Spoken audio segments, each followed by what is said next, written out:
हे दोस्तों, कैसे हैं आप सब। स्वागत है आपका मेरे YouTube चैनल पर। दोस्तों, आज मैं आप सबके साथ सावित्री व्रत के बारे में बात करने वाली हूँ। जी हाँ दोस्तों, सावित्री व्रत आ चुका है, जो कल है और परसों भी है। 2 दिन मनाया जाएगा। जो भी लेडीज़ बंगालीज़ है, बंगालीज़ में ये कल 5 तारीख को मनाया जाएगा। उसके अलावा जो भी बिहारी लेडीज़ है या और भी जो अदर कास्ट की लेडीज़ है जो सावित्री व्रत करती है, वो इस व्रत को परसों करेंगे, यानी गुरुवार के दिन करेंगी। तो जो भी हमारी नई सहेलियां हैं जिन्होंने पहली बार इस व्रत को उठाएंगी, तो मैं उन्हें सावित्री व्रत के बारे में थोड़ी सी बातें बताना चाहूँगी। कि देखिए, एक बार अश्वपति नाम के एक राजा थे जिनकी कोई भी संतान नहीं थी। तो उन्होंने संतान प्राप्ति के लिए बहुत यज्ञ किए, तब किए, तब जाकर के उन्हें सावित्री के रूप में एक तेजस्वी कन्या की प्राप्ति हुई थी, जिनका नाम उन्होंने सावित्री रखा था। जो जो सावित्री बड़ी होती है, उनके पिता को उनकी विवाह की चिंता सताने लगती है।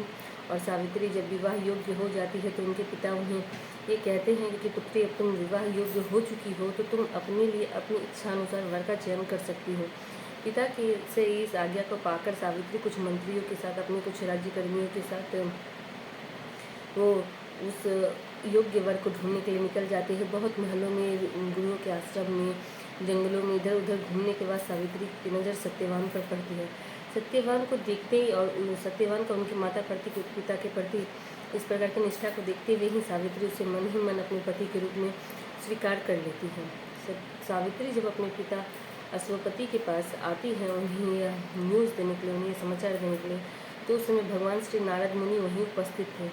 सावित्री की इस बात को सुनकर के वे काफ़ी चिंतित होते हैं और वे उन्हें बताते हैं कि उनकी चिंता का कारण ये है कि सत्यवान अल्प आयु है।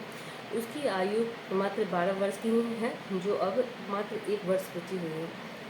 पिता के लाख समझाने पर भी सावित्री नहीं मानती है, क्योंकि वो अपने पिता को कहती है कि पिताजी, मैंने उसे ही अपने पति के रूप में स्वीकार किया है और अब मैं किसी और को अपने पति के रूप में नहीं देख सकती हूँ।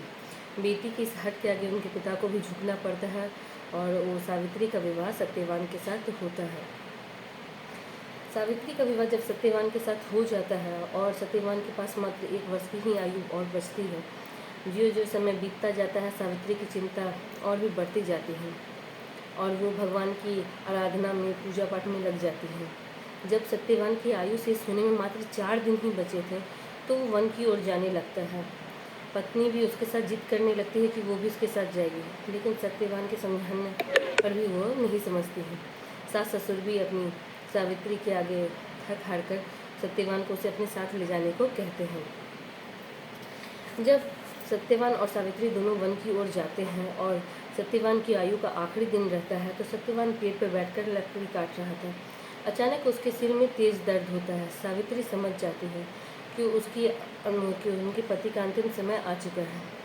सत्यवान पेड़ से उतरकर सावित्री की गोद में ही सिर रख करके सो जाता है और अपने प्राण त्यागता है और सावित्री आंसू बहाती रहती है।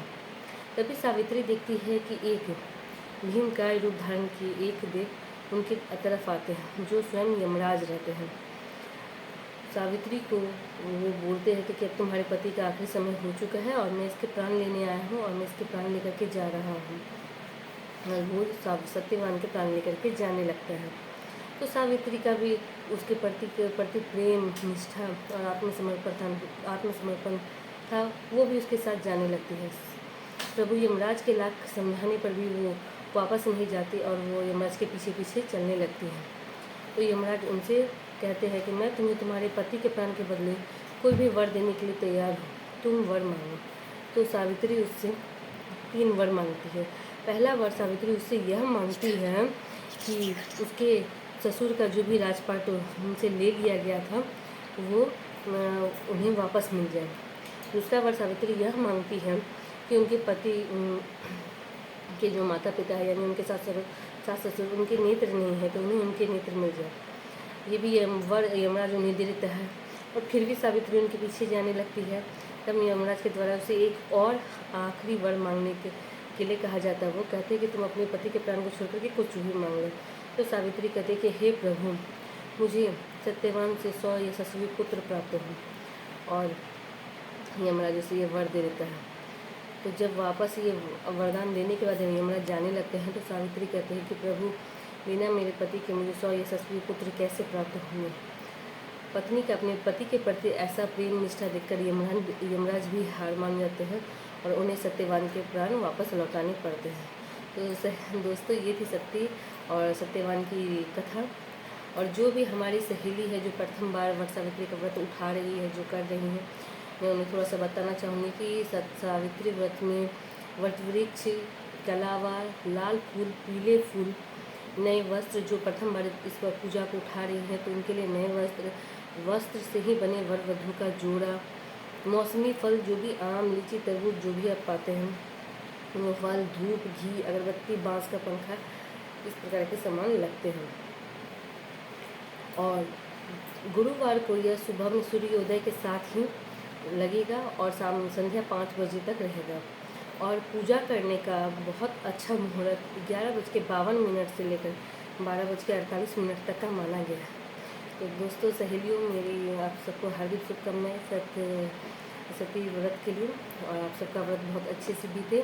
दोस्तों, मेरा भी व्रत बहुत अच्छे से बीते और इस तरह की और भी वीडियोज़ के लिए मेरे चैनल पर जुड़े रहें। और जो भी नए हैं, जिन्होंने भी हमारे चैनल को सब्सक्राइब नहीं किया है, हमारे चैनल को सब्सक्राइब कर लीजिए। मिलते हैं अगले वीडियो में।